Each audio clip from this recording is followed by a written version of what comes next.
He kōna ipurangi tēnei nā te reo irirangi o Aotearoa. This is Media Watch. I'm Colin Peacock. This week, what do New Zealanders expect from their media, and do they think the media deliver what they promise? We ask the brains behind some new data on that and how it can help the media get the audience on side. Trust was also really fragile. There was an 84% gap in this sector, particularly around acting with honesty, integrity and keeping promises. That's a timely issue at RNZ, which this week outlined a new plan underway to try and claw back listeners lost by RNZ National, and a pretty blunt review from its former news boss urging the top brass at RNZ to make big changes. Also this week, how the media handled 2 political opinion polls in one day.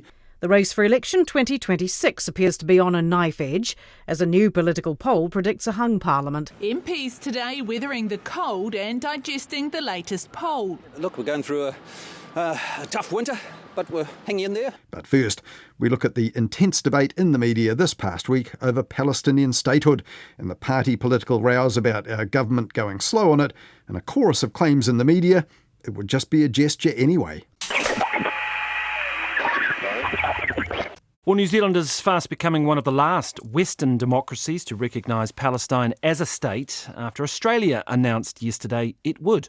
That was Corin Dan on RNZ's Morning Report last Tuesday, and while there was a bit of cognitive dissonance and fast becoming one of the last to decide to recognise Palestine, Corin's roll call of those who got to the decision before us was confronting. Canada, the UK, France and 147 other countries have made similar declarations as the world responds to the ongoing destruction and famine in Gaza. Now go back just a couple of weeks and news organisations were prevaricating over whether they could call it a famine in Gaza or not, but not so much now. At 5:30pm the previous day, the Minister of Foreign Affairs, Winston Peters, had put out a statement that said the government will carefully weigh up its position on statehood for Palestine over the next month, canvassing a broad range of views before taking a proposal to Cabinet. And later that day, Prime Minister Christopher Luxon told reporters recognition was not a race. But back on Morning Report on Tuesday, former Prime Minister Helen Clark told Corin Dan why she thought it really was urgent. The recognition of a Palestinian state right now is a very strong statement of wanting that two-state solution to proceed. The current Israeli government, the current Israeli Prime Minister has done everything in his power to undermine that for years. The catastrophe in Gaza, which the elders, of which I'm a member, is now calling an unfolding genocide, has totally changed world opinion about this. And the view is now that we have to make all efforts to stop the war, get a process going, get the two-state solution, and recognising now gives that momentum. And on statehood, other countries have made their support conditional. For example, Canada said that its recognition must not help Hamas cement its authority. But on Morning Report, Helen Clark, who was in Egypt after a trip to its Palestinian territory border, brushed that possibility aside. Look, I've seen victims of the war in the hospital in a nearby town. I've seen the trucks turned around carrying food and medicines which were unable to enter Gaza from Egypt because they're blocked by the Israeli Defense Force. This is a catastrophic situation. We need to be adding our voice to the need for this catastrophe to stop. When you see an unfolding genocide, you have a responsibility to act, and there's a number of actions which New Zealand and others could be taking. But in the media here, party political tension was overshadowing the actual debate about New Zealand's official response. On Tuesday, after Green co-leader Chloe Swarbrick had condemned what she saw as government ambivalence in what were deemed to be unparliamentary terms, it led the ZB News at 4pm. If we find 6 of 68 government MPs with a spine, we can stand on the right side of history. Speaker Jerry Brownlee called the statement unacceptable. Withdraw it and apologise. No. Then leave the House for the rest of the week. And after that, it was points of order about MPs' accessories from ACT leader David Seymour. David Seymour told Speaker Jerry Brownlee it would not be ideal if every MP decorates their seats based on what side they take in a conflict. And no member should be allowed to do such a thing, particularly when you yourself have forbidden members from wearing tiny pins on their lapels. Brownlee told Seymour he made a good point before Swarbrick noted an ACT MP still had their party's lapel badge on. Simon Court's currently removing his. Excuse me. And it was Chloe Swarbrick's eventual expulsion that led TVNZ's One News at 6 on Tuesday. Tonight, coalition tensions and heated debate over recognition of a Palestinian state. The Greens co-leaders booted from the House, sparking a party walkout. And there were also plenty of opinions in the media about what our government should do, though on News Talk ZB, mostly they declared that declaring statehood was just a waste of time. But two groups, determined to wipe each other off the face of the earth, will never stop until one wins definitively. Recognising one as a state will not make a jot of difference. Mike Hosking on his breakfast show on Tuesday, and later on her ZB Drive show, Heather Duplessis-Allen also reckoned that recognition of Palestinian statehood was just a distraction, one that had already distracted the media. And I can't help but feel that we've got ourselves wildly distracted here, haven't we? For every minute and every column inch that we dedicate to talking about whether we should or should not support the state of Palestine in September, we are not spending that minute and we are not spending that column inch talking about getting aid into kids who need food. Half an hour later, Heather Duplessis-Allen's partner Barry Soper joined her on the air and backed her up. Is that going to stop the war? Are they going to finally put down the arms, Hamas, and say, look, they've recognised us, so that's good. They can see it as a badge of honour if they did do that. No, in fact, if anything, it's actually prolonging the war. And clearly neither of them were convinced by Child Fund CEO and regular politics pundit Josie Pagani. On the same show 24 hours earlier, she'd told Heather Duplessis-Allen that statehood could usher in long-term peace and peacekeepers from outside. And I think the only way that we're going to get any movement forward on this is to recognise a two-state solution. Now, I mean, the problem with that, yes, 2/3 of the UN countries now recognise Palestine as a state. The definition of a state is that you have to have a stable population and you have to have a government that's able to govern. Well, it doesn't have that. 2 days later, the Herald's senior political correspondent Audrey Young put it like this. The purpose of recognising Palestinian statehood is not to instantly magic up a happy ending to the misery in Gaza. It's to preserve the viability of a two-state solution. And earlier, Helen Clark had told Morning Report that she'd just been talking to Egypt's foreign minister about plans which, contrary to the critics' claims, could happen without Hamas. There's elaborate plans which don't include Hamas. So I think it's all a bit of a red herring now to be talking about Hamas. There are credible plans for moving forward. And that's not the same sort of zero-sum, scorched earth policy Mike Hosking thought was inevitable in the region. And when Jesse Mulligan kicked off his afternoon show later that day on RNZ National, University of Auckland International Relations Professor Maria Armoudian said that Palestinian statehood would not just be symbolic. It would mean they would get a seat at the United Nations. They would for sure have representation there, a better voice in UNESCO. They already have a little bit of a voice, but it's at a lower level. It's not an official one.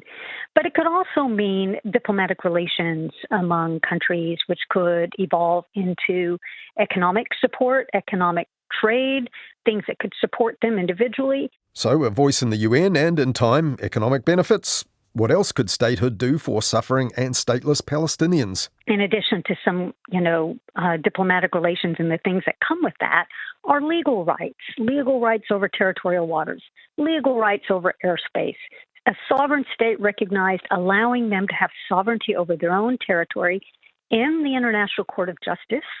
And then they could, if they wanted, be able to take these cases, such as crimes against humanity or war crimes charges, if in fact they could get these recognitions and memberships. So it would enable them potentially, it's a long road, to develop into a full-fledged country. It would still be challenged. It would still be challenging for sure, but it would be a step in that direction. So it is a long-term thing, Dr Armoudian says, but is recognition as a state by the likes of New Zealand really urgent? On RNZ's midday report the same day, Otago University Professor Robert Patman said that our government's current position not only lacked moral clarity, it was actually inconsistent with our own recent actions and statements. New Zealand has actually been very clear on this issue since the 27th of October 2023, when we demanded an immediate ceasefire. And that's a position that we've constantly maintained, despite opposition from the United States on that issue in the UN. And so recently we joined together with 30 other countries and reiterated our long-standing demand for an immediate ceasefire and the lifting of all restrictions on humanitarian aid to Gaza. But we don't seem to have followed through once it became apparent that the Netanyahu government were not going to respond to such statements. And with international law being trashed on a daily basis by Israel, said Dr Patman, New Zealand needed to say so. In Gaza, yesterday, for example, 2 cameramen and 2 journalists from Al Jazeera were killed, assassinated by the Netanyahu government. So some very serious issues there, and I think we can't just sit on the fence with this issue. It raises issues which go right to the heart of our identity as a country. Do we want a world based on rules and laws, or do we want to see a world descend into a free-for-all sort of law of the jungle? I think most Kiwis are very clear they want to see a world based on rules. That's the University of Otago's Professor Robert Patman there. Thank you very much for your time. Well, as you heard there, Professor Patman, who's not given to exaggeration or hyperbole, had no hesitation in saying the 5 Al Jazeera journalists and staff killed last weekend were assassinated. Hayden Donnell looked into that also in this week's Midweek Media Watch. That was last Wednesday on Nights with Emile Donovan. If you missed it, it's available in our podcast feed. Meanwhile, political reporters here sensed that one reason that we were international laggards on this all of a sudden was that parties in the coalition were putting the handbrake on. In his online newsletter Politic, Richard Harman pointed out that ACT MP Simon Court had said in Parliament there cannot be progress towards a Palestinian state until all Israeli hostages are returned and Hamas is dismantled, which he said was also the position of the Foreign Minister. But Winston Peters himself had not actually said that, while the Prime Minister Christopher Luxon had said on Monday, we are seeing Hamas hold hostages that should be released. On Tuesday, ZB's Heather Duplessis-Allen gently asked ACT's David Seymour, the current Deputy Prime Minister, is ACT holding up Cabinet support for recognition of Palestine? Now, we will get to a place where our government can hand on heart say that we are thinking carefully about all of the different sides and their objectives and the challenges they face and why they are in the place they're in, rather than trying to almost prove our own moral superiority over each other, which the likes of Chloe Swarbrick have just been doing, getting kicked out of Parliament for. Well, that wasn't really an answer to Heather Duplessis-Allen's question, but David Seymour gave a similar response to a similar question from the Parliamentary Press Gallery, which ACT then posted on its YouTube channel with the headline, David versus the media, David Seymour warns, in capital letters, against rushing Palestine decision. And he repeated his worry that Hamas might benefit. But when it was pointed out to him that a Palestinian state means more than just Gaza and that Hamas doesn't control the West Bank, for example, well, that episode of David versus the media came to an end. And no one, if you go and recognise any kind of state, whether it's the Palestinian Authority or whatever, is going to think that this is about the West Bank. They're going to regard it as being about Gaza. That's where the eyes are, and that's where the image of every country is going to be judged, if that's your question. All right, folks. Well, thank you very much. Hope to talk to you about domestic politics tomorrow. Thank you. But while the Deputy Prime Minister wants to return to domestic issues, that's not possible for the Foreign Minister, Winston Peters. And in Parliament, he shot back at political foes who were urging action now. I heard Helen Clark this morning. Well, she was a Prime Minister from 1999 to 2008. Did she do that then? No. And then 2017 to 2023, they had the second chance, and Mr. Hipkins was there as well, to do that then.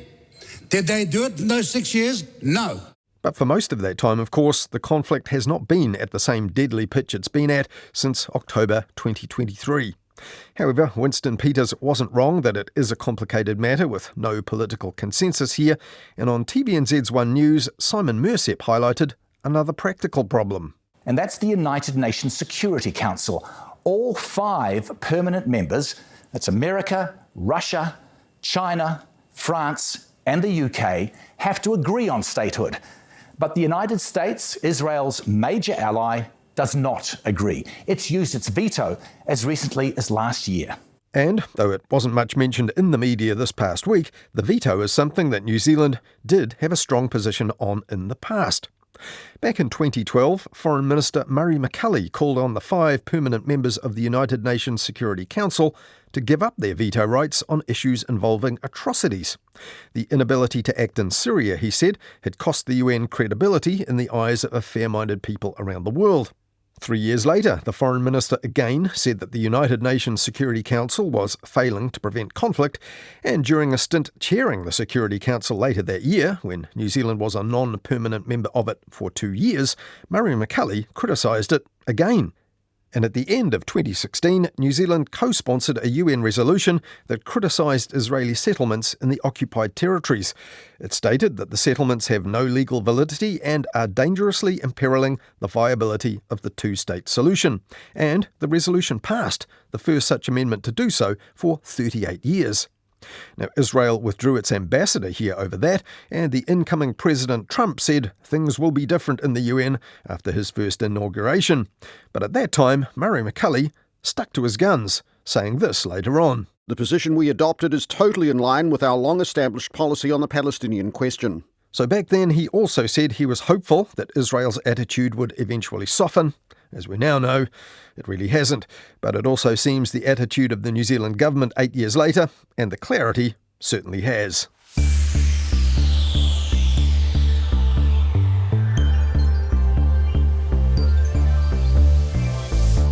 While foreign affairs and public opinion about Gaza and Israel gave the government headaches as well as headlines this past week, well, so did the latest public opinion polls, 2 on the same day.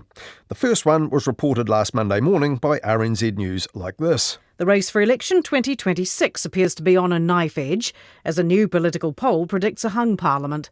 The latest Taxpayers Union Curia poll, taken between August the 3rd and 5th, comes after a string of negative headlines about the economy.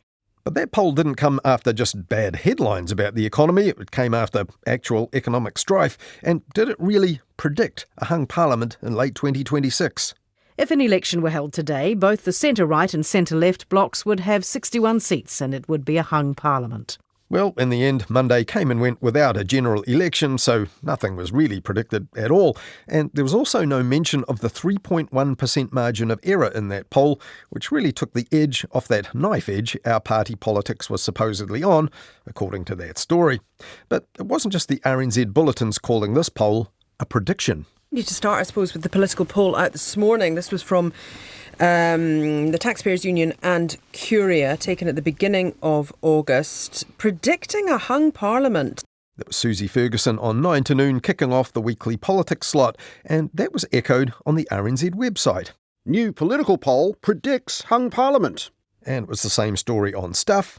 New poll predicts hung parliament, with Labour overtaking National. And on the Herald website. New political poll predicts race for election on a knife edge in 2026. There's that knife edge again, though that was actually RNZ's story and words republished by the Herald.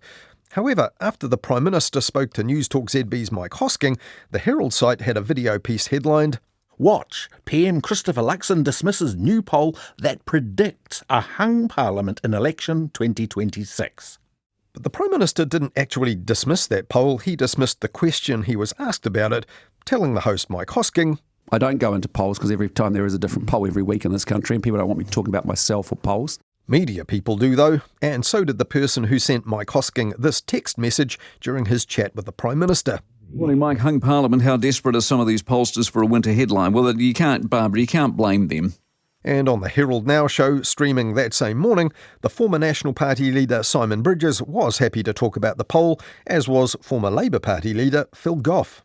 Yeah, worst of all possible worlds. You need strong government either way, and to have a poll where you encourage the tail to wag the dog, that's already happening now in politics. That's not a good thing for New Zealand. But New Zealanders get what they vote for. That's right. But that worst world that Phil Goff was imagining there doesn't actually exist yet, and we won't get what we voted for again for another year and a half. But while the Taxpayers Union got in first, TVNZ followed up with its Varian poll the same day, in which a similar sample size returned a slightly better and less knife-edgy result for the coalition.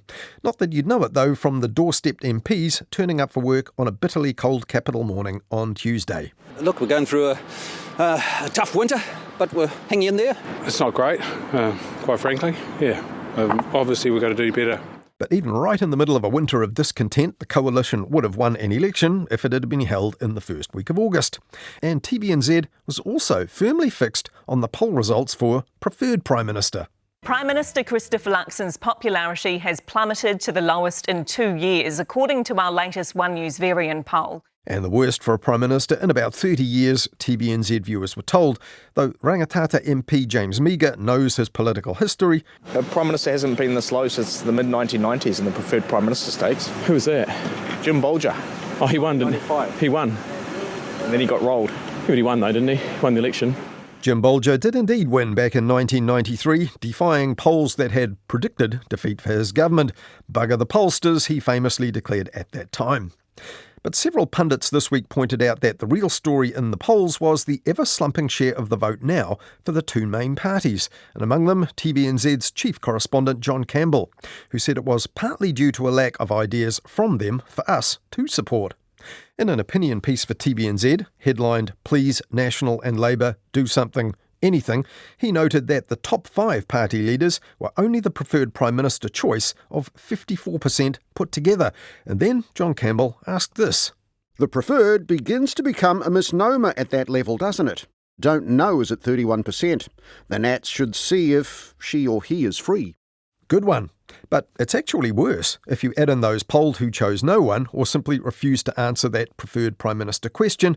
You get up to about 39%, and that too is creeping up poll by poll to the point where the pollsters must surely be getting the message that, seeing as we don't actually get to pick a Prime Minister when we vote, 4 out of 10 of us would prefer not to be asked who we prefer as Prime Minister at all, even if it leaves media outlets with one less story to spark guesswork about the future.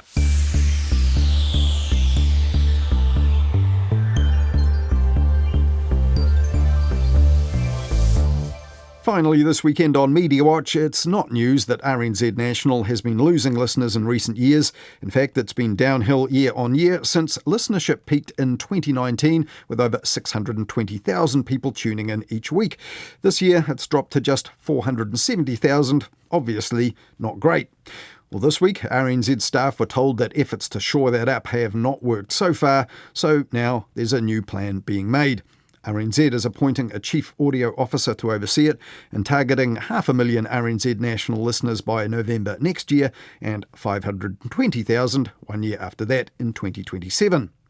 Growing the presence in Auckland is also a key part of the new strategy too, and RNZ in Auckland is moving into TVNZ's central Auckland premises later this year, and there are now plans to host more radio and production roles there. In part, this new plan is influenced by a review that was carried out by former RNZ Head of News Richard Sutherland, who left RNZ in July 2023 and was therefore in charge of RNZ's news when that ratings slump was accelerating. RNZ's Chief Executive said this week, "I asked him to be frank and robust, and that is what has been delivered." And Sutherland certainly has delivered that. And when it was released this week, after requests for it under the Official Information Act, his frank assessment became news. Richard Sutherland warned that if people stopped listening, it would feed the idea that RNZ is sliding into irrelevance, and irrelevant stuff gets switched off, Sutherland warned.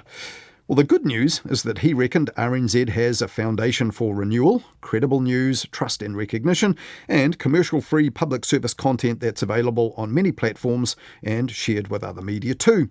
But he also said that within RNZ there is a lack of understanding of the audience, as well as what he saw as a lack of cohesion and urgency. So, what needs to change? Well, for a start, said Richard Sutherland, Auckland must be RNZ's strategic centre of gravity and not Wellington. While the capital remains politically important, the views and preferences of its residents are the tail wagging the RNZ National dog.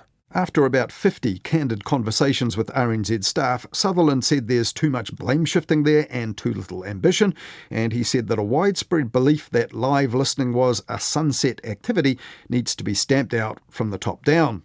He also reckoned that RNZ National was trying to please everyone, but it should now really target people over 50 and primarily 50 to 69-year-olds. And if that sounded blunt, said Sutherland, well, nuance could wait, which is also pretty blunt. RNZ was also at pains to point out that this feather-ruffling review was just one input into the new strategy for RNZ National, but targeting the over 50s is at the heart of RNZ's new plan.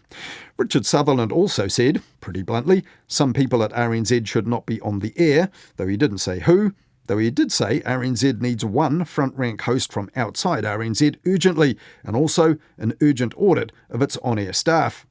Sutherland's review also said key RNZ National time slots should be refreshed where existing presenters don't align with the target audience. But he didn't say which ones. So, could RNZ programs, presenters and jobs be cut because of this? Well, RNZ's briefing to staff said it's not about reducing kaimahi numbers. But it also said, every part of RNZ National needs to work for the available audience and will be reviewed to ensure that is the case. This may mean that some programs or shows are discontinued. Richard Sutherland's review also recommended that Morning Report and its key staff should relocate fully to Auckland. RNZ said in response that Morning Report will have a more Auckland-focused team, and some changes have already been made to Morning Report and others are in the pipeline, including more production of the show in Auckland. On-air changes already introduced this month include shorter news bulletins and more conversational treatments of sport, rural and business news. A weekly CEO interview and sports discussion panel is also part of the mix now, as is a head-to-head between two opposing MPs every Wednesday. And the program now features fewer recorded and live news interviews, though that varies obviously depending on what news breaks and when it develops on any given day. This week we asked to speak to Richard Sutherland about his blunt review of the broadcaster where he held sway over news just 2 years ago, but he deferred to RNZ's Chief Executive Paul Thompson, who'd asked him for his robust review in the first place. And while RNZ hasn't accepted all of Richard Sutherland's recommendations, Paul Thompson wouldn't have told him nothing is out of bounds for nothing. So we also asked to chat to Paul Thompson about that this week and other matters which we've been wanting a word on for a while, including how RNZ is handling cuts to its budget that were announced in the budget back in May. But again, Paul Thompson has declined to talk to Media Watch this week, while details of the new approach are still being worked out and communicated, though he says he will speak to us soon, and we'll be ready when he is.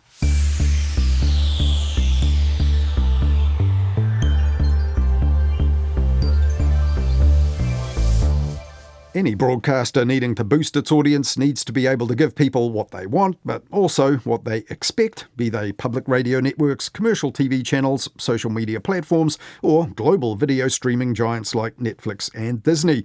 But what people expect from them is also based on the media brand's reputation and what they say they can deliver.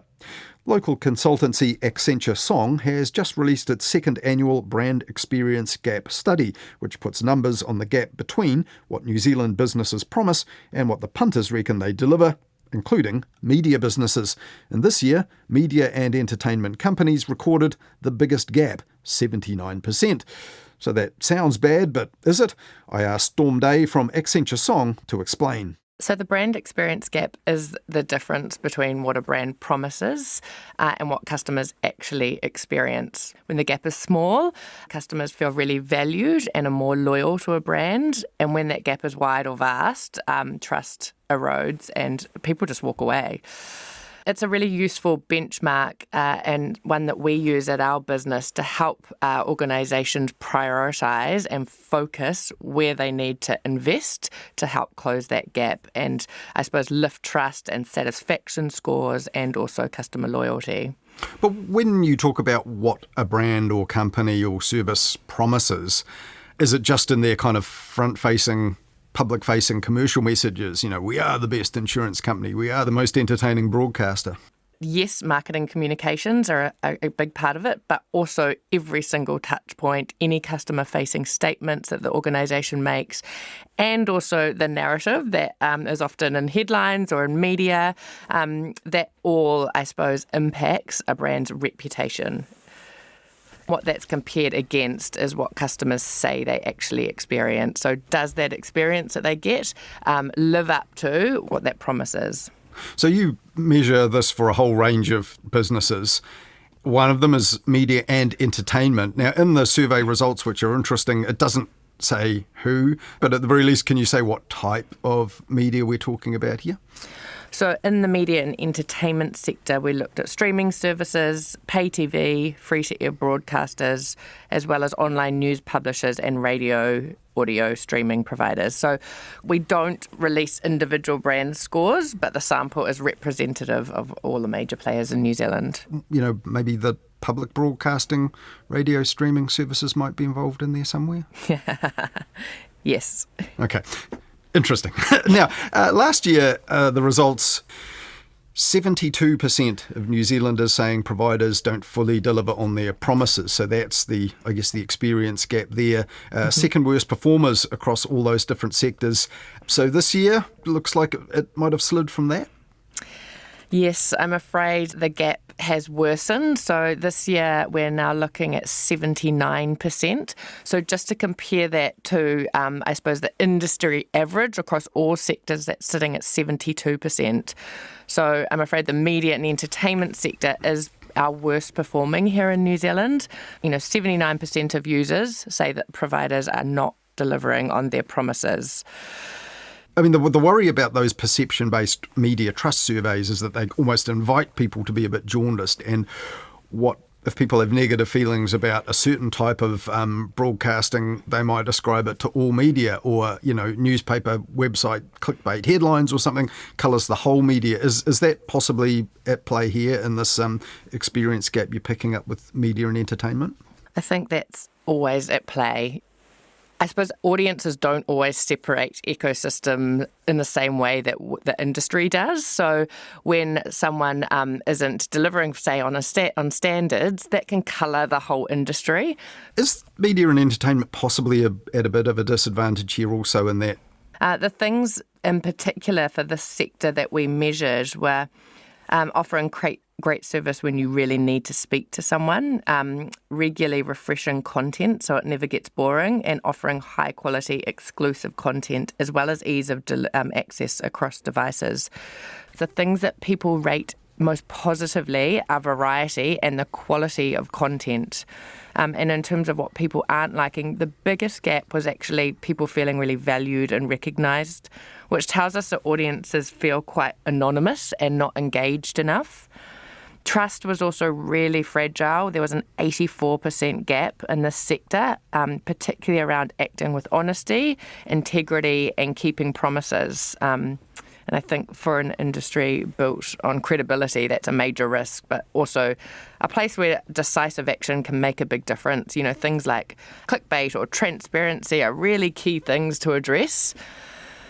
Yeah, like as an example there, just another one from that category, if I could bring it up, an 81% gap in the belief that media outlets report with fairness and impartiality. What do those numbers, 81 and 84, what do they actually mean in terms of that gap? What does that actually mean in terms of people's responses? It means that 81% of the audiences that were surveyed said that they felt there was a gap there. The last point is that technology is a real pain point for people. 83% gap on having the latest and most intuitive platforms. And I think that's an area where smart and well-implemented technology is a real opportunity for this sector, but also, using AI as a tool to help improve usability as well. One of the lowest gaps recorded is where people say that products and services are easier to access across all my devices, 69%. So that would seem to indicate that media, they have put effort into making their stuff available. That's kind of paying off a little. Yeah, the access is definitely improved, which is brilliant. One of the smaller gaps, 73%, between the promise of high quality content and what audiences actually experience. But a higher number of people are prepared to say that they are getting high quality stuff from our media companies. Yeah, that's right. That's right. We believe is a real unlock for closing that gap is when you have a really meaningful and genuine purpose at the heart of an organisation. And I don't mean just, a purpose that sits on a corporate website somewhere or on a poster on a wall. I mean something that's actually in the DNA of a business and is actually lived and breathed by its people. And I think when you get that right, and when it's actually informing and influencing not just your culture of your business, but also the customer experience, that's a real unlock. So I guess this category of media and entertainment could take in everything from offshore outfits like Disney and Netflix offering streaming services to the likes of RNZ or, individual New Zealand news media companies. The news companies, they like to say that they're accountable to standards bodies and regulators, things like broadcasting standards authorities, which is backed up by statute even. But, online platforms, mostly unregulated. And the findings in a survey like this are never going to pick up those sorts of nuances, are they? Unfortunately not, but what the data does tell us is that the audience sees media as one big category. So if they have a bad experience, whether it's with a regulated newsroom or a global platform, it really does colour how they view the whole sector. And it means that regulated media can't rely on standards alone. So to protect reputation, they have to keep proving value and trust through the experience they deliver every day. We have a bit of a case study right now of RNZ. I mean, just this week they've said, look, we've been losing listeners the last few years for RNZ National. Got to get them back. The new plan is we're going to target the over 50s that we know listen in greater numbers. In their quest to do this and reverse a kind of rating slide findings, how can it help them? So a couple of points. I mentioned before purpose, so getting that right. And often it's a great way to galvanise people around a business reset. Getting that North Star, making it really meaningful is pretty critical. I think secondly, moving beyond just delivering content to actually genuinely recognising audiences. That can mean that you can use technology in service of that, right? So how are we actually leveraging that data to genuinely personalise what we're putting out there? Do we have an active audience listening loop that we're actually reacting to and responding to? Local broadcasters especially, making your contribution to New Zealand really visible, whether it's supporting local stories or diverse voices or impartial journalism, but actually telling people what you're doing and how you're doing it. Finally, investing in technology in service of that purpose. So how are we enhancing the audience experience? AI is an example that can be used to personalise content and discovery and flag relevant content. And also proactively address service issues. But of course, it needs to work hand in hand with people to build that trust and connection. Couldn't this go the other way, though, just thinking of the case of something like RNZ, a public broadcaster? So they have a long reputation for doing one thing, which is, broadcasting and publishing stuff of, public service value, to a charter that's set down in an act of parliament. Is it possible that if you do that to try and reverse numbers and be a bit more popular with listeners, you end up risking the reputation for delivering that stuff that people have expected for you for so long, and it could rebound the other way? RNZ, for example, you've got a really clear purpose in terms of, delivering trusted and independent news and current affairs, as well as entertainment. So how are you living and breathing that and staying true to that would be pretty critical to the backbone of the organisation. And yes, if that means delivering, a mass, I think especially in this day and age where people feel like they're living in these bubbles, and they're not necessarily getting the right kind of independent point of view that they want to hear. Would you be expecting to find that if, the media kind of collectively or individually come to this realisation that this brand experience gap exists and people are thinking they're over-promising and under-delivering more than, insurance companies or whatever, if things turn around, it'll be collective? Like you say, people seem to think of the media almost as a unit, that they'll all rise and fall together? There isn't a huge amount of difference between the different industries, and I feel like actually within each sector, a lot of the organisations were grouped quite tightly together. I think, yes, economic climate as well has a massive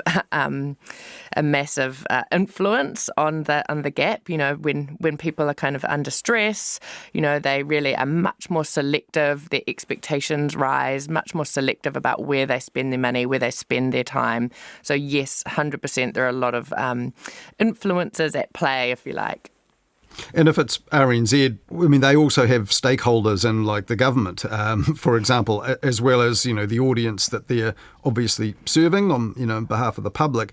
Does that sort of complicate the mission if you're convincing people that you're going to offer them something that they really want and then convince them, again, in a survey like yours, that they're delivering it? That becomes trickier, isn't it, when you have to serve people other than simply the audience that consumes your stuff?